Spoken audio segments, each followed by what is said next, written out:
বাংলার নদী কেটে জন্ম নেওয়া অসংখ্য হ্রদের মধ্যে বলুয়ার বাওর এক অনন্য নাম।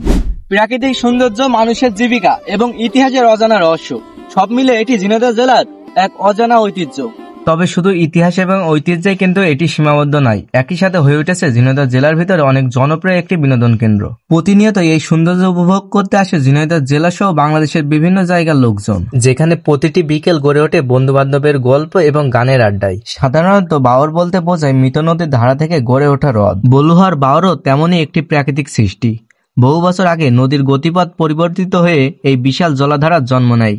পরবর্তীতে 1979 সালে বিশ্বব্যাংকের অর্থায়নে শুরু হয় অক্সবো লেক প্রজেক্ট বা OLP-1, যার আওতায় বলুয়ার বাওর উন্নয়ন করা হয়। পরে মৎস্য অধিদপ্তরের অধীনে এটি একটি দেশের অন্যতম বড় প্রজেক্টে পরিণত হয়, যার বর্তমান আয়তন প্রায় 100 একরের মতো। আর এই বলুয়ার বাওরের সবচেয়ে বড় পরিস্থিতি এর মৎস্য প্রজেক্ট, যেখানে মাছের কৃত্রিম প্রজনন করে মাছের পুনঃ উৎপাদন করা হয়, যা প্রতি বছরে ইজারার মাধ্যমে কোটি কোটি টাকার রাজস্ব আয় আনে। তবে বর্ষার সময় বলুয়ার বাওর রূপ নেয় এক বিশাল হ্রদে। নৌকা ভ্রমণ করলে মনে হয় যেন আপনি এক জলজ রাজ্যে ভেসে বেড়াচ্ছেন। শীতে এখানে নামে নানা প্রজাতির পাখি। প্রকৃতি আর জীববৈচিত্র্যের মিলনমেলা এই বাওরকে দিয়েছে আলাদা সৌন্দর্য, যার কারণে দূর দূরান্ত থেকে ছুটে আসে ভ্রমণ পিপাসুরা। আর আমরা এখানে উপভোগ করছি সেই প্রাকৃতিক সৌন্দর্যকে, যেখানে চারিপাশে অসংখ্য পুকুর এবং প্রকৃতির অপরূপ রূপ সব মিলিয়ে জায়গাটা ছিল অসাধারণ। এবং এই যে সকল পুকুরের মাঝখান দিয়ে মোটরসাইকেল নিয়ে চলা এবং এই প্রকৃতিকে উপভোগ করা, এ যেন এক অন্যরকম অনুভূতি। চলুন এই অনুভূতিকে আরো বেশি আকর্ষণীয় করে তুলতে আমরা এখন নৌকা ভ্রমণ করি।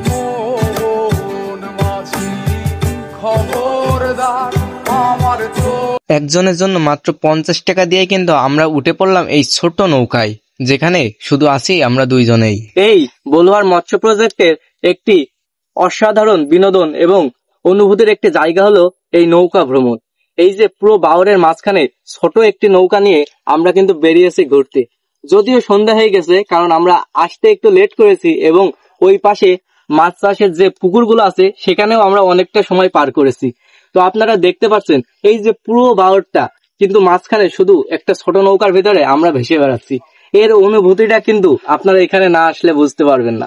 তো যারা এই যে বলুয়ার বাওরে আসতে চাচ্ছেন বা যারা ঝিনাইদহ জেলার ভিতর বসবাস করেন বা ঝিনাইদহ জেলার আশেপাশে এলাকায় বসবাস করেন, তারা যদি বলুয়ার আসেন অবশ্যই এই নৌকা ভ্রমণটা এনজয় করবেন। এটা একটি অসাধারণ আবেগময় একটি অনুভূতি, যেটি আপনি না করলে এখানকার ফিলটাই পাবেন না।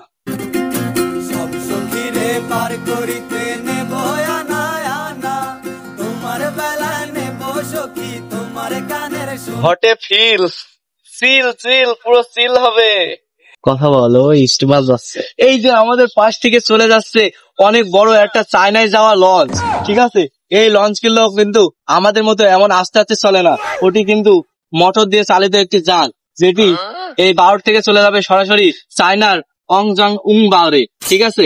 তো আপনারা যারা ওই বাওরে যেতে চান তারা ওই মোটরওয়ালা লঞ্চ গুলোতে উঠবেন। জাস্ট ফান করলাম, কেউ সিরিয়াস নিয়েন না। যাই হোক, গল্প আড্ডা করতে করতে হঠাৎ করে কিন্তু আমার মনে পড়লো আমার সাথে তো একজন সিঙ্গার আছে। তো এই বাওরের মাঝখানে যদি একটু গানের আড্ডা না দেওয়া হয় তবে কেমন জানি একটি খালি খালি ফিল থেকে যায়। ও মুর্শিদ একে আমার ভাঙা নাও, তার উপরে তুফান বাও, পলকে পলকে ওঠে পাহাড়ি রে, কহিও দয়ালের ঠাই এ তোরির ভরসা নাই, কহিও দয়ালের ঠাই এ তোরির ভরসা নাই, বাজার লুটিয়ে নিল চোরাই রে। সবচেয়ে মজার বিষয়, আমাদের গান দেখে কিন্তু সুর তুলেছিল অন্যজনেরাও।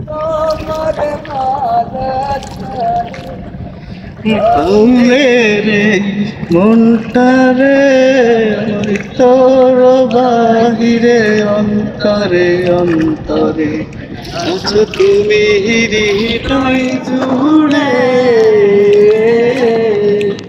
আমার ভিতর বাহিরে অন্তরে অন্তরে আছো তুমি হৃদয় জুড়ে। আমরা নৌকা ভ্রমণ করে চলে আসি বাইরের দিকে। এখানে সাধারণত অনেক ধরনের খাবার পাওয়া যায় দিনের বেলায়। যেহেতু আমরা অনেকটা রাত করে ফেলেছিলাম, তাই সকল দোকান এখান থেকে চলে গেছিল। শুধুমাত্র একটি এই ঝালমুড়ির দোকান অবশিষ্ট ছিল, তাও সেখানকার লাস্ট কাস্টমার ছিলাম আমরা। তো আমরা সেখান থেকে হালকা পাতলা একটু ঝালমুড়ি খানাপিনা করেই কিন্তু বের হয়ে আসি আজকে সেই সুপরিচিত বলুহার প্রজেক্ট বা বলুহার বাওর বা বলুহার মৎস্য হ্যাচারি থেকে। তো ধন্যবাদ সবাইকে, ভালো থাকবেন সবাই। আশা করি ভিডিওটি ভালো লেগেছে, অনেক কিছু জানতে পেরেছেন, অনেক কিছু বুঝতে পেরেছেন। তো অবশ্যই চ্যানেলটি সাবস্ক্রাইব করে বন্ধুদের মাঝে শেয়ার করে দিবেন। ধন্যবাদ। পরবর্তী ভিডিও আরো সুন্দর হতে চলেছে, ওয়েট করুন।